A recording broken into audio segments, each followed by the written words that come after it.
polis maşınının içində nələr var bilmək istəyirsinizsə, gözləyin. Bakı Expo mərkəzində Daxili İşlər Nazirliyinin stendi var. Gedirəm polis maşınını çəkim.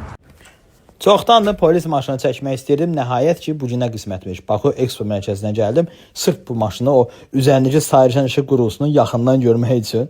Avtomobil stok avtomobildir. 2 litrlik Twin Turbo mühərriklə təchiz olunub. Bu arada bu avtomobil 0 km bir avtomobildir. Yəni salafan cəmi 124 km yürüyüşü var avtomobilin. O təzə isə maşının içindədir. İndi birazdan interyerini də göstərəcəm. Amma gəlin ilk öncə bu yuxarı damında quraşdırılmış qurğudan danışım sizə.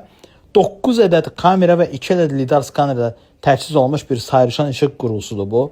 Azərbaycanda hal-hazırda aktiv olaraq 3 kamerası işləyir.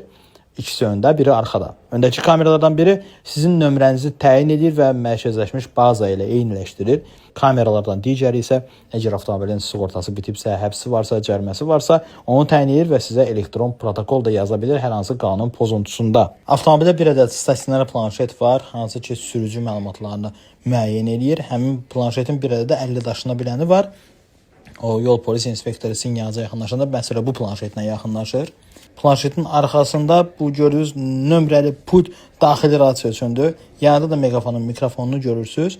Yuxarıda isə sayrışan işıqların rejimləri üçün bir pult var. Həmin o sizə yazılan protokolların surəti isə bu portativ printerdən çıxır. Avtomobildə printer də var. Baxın radarlardan sizə danışım. Gördüyünüz kimi bu infrareddir. Bu hər hansı bir çəkmə qabiliyyəti yoxdur. Bu kamerada çəkir. O birisi isə gördüyünüz kimi radardır. Gəlin sizə yeni bir texnoloji göstərim. Sutkanın qaranlıq vaxtı piyada xidmət göstərən yol polis əməkdaşları üçün belə bir portativ sayrışan işıq aparatı var. Bu həm yol polis xidməti əməkdaşları üçün, həm də post patrul xidməti əməkdaşları üçün nəzərdə tutulubdur.